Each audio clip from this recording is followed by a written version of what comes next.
Axillary nerve blocks are used for surgery, usually below the elbow. A properly executed axillary nerve block can be performed by identifying individual nerves or just depositing local anesthetic below the artery and above the axillary artery.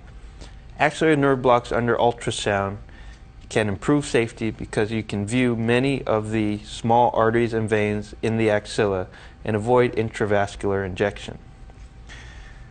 To properly position for the axillary nerve block, we have moved our patient to the opposite side of the bed and will now abduct the arm 90 degrees. For the axillary nerve block, we usually use a linear probe. Usually axillary nerve blocks are very shallow, so I put my initial depth setting to about 2.5 to 3 centimeters. Usually I also set the frequency settings to general or resolution for the axillary nerve block. To do a properly executed axillary nerve block, identification of the artery and vein is important. If you find the artery, injection below and above the axillary artery usually results in a good nerve block. So we initially place the probe in the axilla and identify a pulsating artery in the axilla. This is your axillary artery. Now, as you can see, the pulsating artery, there is no vein in my initial picture. This is because the vein is collapsed with light pressure of the probe. It is very important to identify the axillary vein so you do not inject into the axillary vein. As I let up some pressure, you can now see the axillary vein superficial to my pulsating artery. Other structures visualized in this shot include the biceps and coracobrachialis on the right side of the screen, and either the latissimus dorsi or the triceps on the left side of the screen, depending on what level I am at.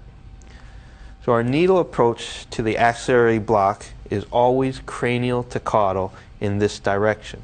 The reason we come cranial to caudal is for two reasons. The axillary vein, as you see on the picture, usually lies caudal, and we do not want to puncture the axillary vein with a needle approach from the caudal side. Also, it's much cleaner to go through the deltoid or the biceps rather than the axilla. My initial needle insertion point will direct the needle below the artery. If you inject below the artery, local anesthetic can spread backwards along the latissimus dorsi or triceps muscle to get to the radial and ulnar nerves. Here we can see the needle advancing through the biceps muscle. Our first injection is going to be below the artery, and you can see the needle advancing to that area. You can see the axillary artery and the axillary vein. The radial nerve is located deep to the axillary artery.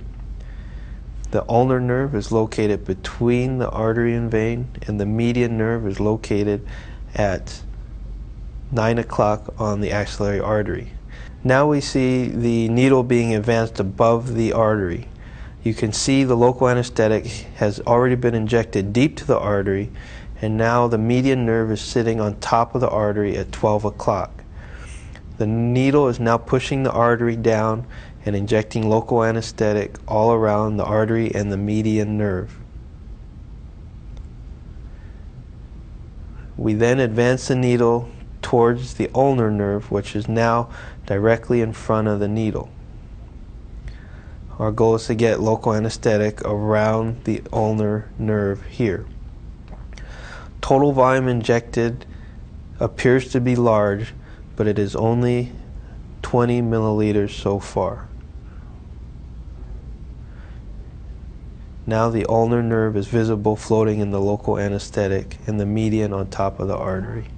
Next, I would like to identify the muscocutaneous nerve. The muscocutaneous nerve is the fourth nerve of a properly executed axillary block. So I find the muscocutaneous nerve by moving a slightly distal along the arm. I also will increase the depth and look for a hyperechoic nerve within the biceps or coracobrachialis muscle. Traditionally, the muscocutaneous nerve can be oval or triangular. the muscutaneous nerve, is one of the brightest or most hyperechoic nerves in the body, and is easily blocked with local anesthetic in the realm of 3 to 5 milliliters. Here we see a hypoechoic musculocutaneous nerve surrounded by a hyperechoic fascia. Our needle is being advanced to the lateral portion. The local anesthetic is now being injected below the musculocutaneous nerve and now above the musculocutaneous nerve to give complete surrounding of that nerve. The needle is being advanced to the biceps muscle. You can see the pulsatile axillary artery medial as well.